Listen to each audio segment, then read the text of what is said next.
উপস্থিত জেলা প্রশাসনের এবং পুলিশ বিভাগের কর্মকর্তাবৃন্দ, উপস্থিত স্থানীয় রাজনৈতিক নেতৃবৃন্দ, উপস্থিত এই মাজার কমিটির বিভিন্ন পর্যায়ের সদস্যবৃন্দ এবং আমার শুভেচ্ছা জানাই। আমি আসলে মাজারে অনেক মাজারে গিয়েছি। আমাদের এডিশনাল এসপি মহোদয় যেটা বললেন উনি গিয়েছেন, আমিও গিয়েছি, অনেক মাজারে গিয়েছি, মাজারে দেখেছি। আসলে বাংলাদেশের অসংখ্য মাজার এবং বাংলাদেশের যে সূচনা এই উপমহাদেশে আমাদের হযরত শাহজালাল থেকে শুরু করে হযরত শাহপরাণ এবং আরো অনেক ওলিয়া আউলিয়া এই দেশে আগমন করেছেন।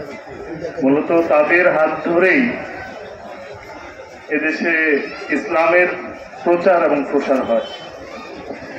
এর আগে তো আমরা সবাই এই জনপদের বাসিন্দা ছিলাম, কিন্তু ইসলামের আলো এই দেশে পৌঁছে দেওয়ার মূল দায়িত্ব যারা কাঁধে তুলে নিয়ে এদেশে আগমন করেছিলেন তাদের মধ্যে আমরা হযরত শাহজালাল রহমতুল্লাহকে স্মরণ করি সবসময়। এবং আমাদের ধর্মপ্রিয় মুসলমান সকলেই একবার না একবার হযরত শাহজালালের মাজারে গিয়েছেন। এখন প্রশ্ন হচ্ছে, আমাদের মধ্যে মতভেদ আছে, নানা ধরনের পথ আছে, এটা যে কোনো ধর্মের মধ্যেই থাকে, আমাদের ধর্মের মধ্যেও আছে। আমি কি বিশ্বাস করি, আমি কি পালন করি, সেটা আমার বিষয়, কিন্তু প্রত্যেকের উপর আমার চাপিয়ে দেওয়ার বা তাকে জোরপূর্বক আমার মতবাদে বিশ্বাসী করা এটা কঠিন এবং অবাস্তব বিষয়। আমরা চাই যে সকল মতবাদের, সকল মতের মানুষ মিলেমিশে দেশে পাশাপাশি বাস করবে। এবং সেই জন্য শুধু আমাদের মুসলমানদের মধ্যে যে অনেক মত এবং পথের মানুষ আছে শুধু তাই না, এদেশে আপনারা জানেন হিন্দু, বৌদ্ধ, খ্রিস্টান এবং অন্যান্য উপজাতি ক্ষুদ্র নৃগোষ্ঠীর মানুষ বসবাস করে। আমরা প্রত্যেকের যে বিশ্বাস তাকে সম্মান জানাতে চাই। তার যে মত সে অনুযায়ী সে পালন করুক। আমার আপনার মতের সাথে তার যদি পার্থক্য থাকে, আমার যদি মনে হয় যে তার মত বা পথ ভিন্ন বা তারটা ভুল, তাকে আমি আলোচনা, তাকে আমি বোঝানোর মাধ্যমে আমি আমার মতের প্রতি আকৃষ্ট করতে পারি। তবে আমি কখনোই জোর প্রয়োগ করতে পারি না, বল প্রয়োগ করতে পারি না, এবং আমরা সেটাই বিশ্বাস করি। এজন্যই আমরা একটা বৈচিত্র্যের দেশ, এবং এই বৈচিত্র্য দেখতেই কিন্তু পৃথিবীর বিভিন্ন দেশ থেকে মানুষ এখানে আসে। শুধু বাংলাদেশেরই না, বিভিন্ন দেশ থেকে আপনারা খেয়াল করবেন, বড় বড় আমাদের মেলা হয়, বড় অনুষ্ঠান হয়, বড় আয়োজন হয়। এই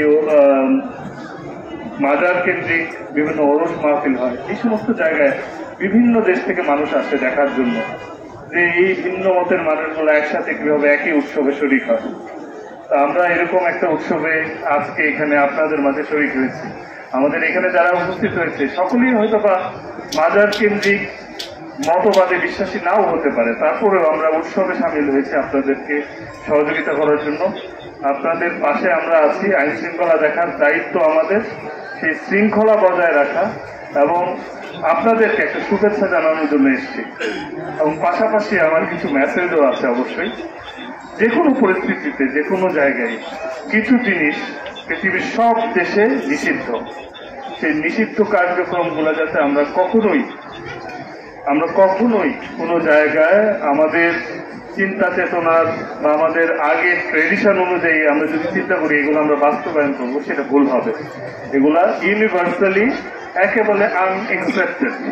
সুতরাং আমরা সেই বিষয়গুলো অবশ্যই বর্জন করতে সচেষ্ট থাকবো এবং অবশ্যই পালন করব।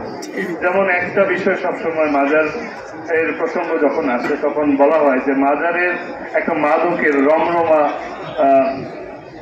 ব্যবসাও হয় এবং যারা মাদক সেবী আছে তারা এখানে চলে আসে। তো আমরা এটা বিশ্বাস করতে চাই না, কি বলেন? ঠিক না? আমরা এটা বিশ্বাস করতে চাই না। আমরা একটা উদাহরণ দেখতে চাই যে এই কাবুল শাহ, হযরত কাবুল শাহ রহমতুল্লাহের যে মাজারের যে ওরস মাহফিল হচ্ছে, এটা একটা পবিত্র জায়গা এবং এই পবিত্র স্থানে অপবিত্র কোনো কাজ যাতে না হয়।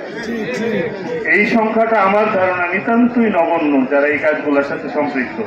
এবং খুবই কম, কিন্তু এই কয়েকজন বা এই কম সংখ্যক কিছু মানুষের জন্য পুরো প্রক্রিয়াটি, আপনাদের যে উৎসব, এই উৎসব যাতে কোনোভাবেই প্রশ্নবিদ্ধ না হয়, আমরা সেই প্রশ্নের উঠে যে সারোয়া মাজার বা এই হযরত কাবুল শাহর যে মাজার, এই মাজার কেন্দ্রিক যে ওরসটা হয়, এখানে কোনো সমস্যা হবে না।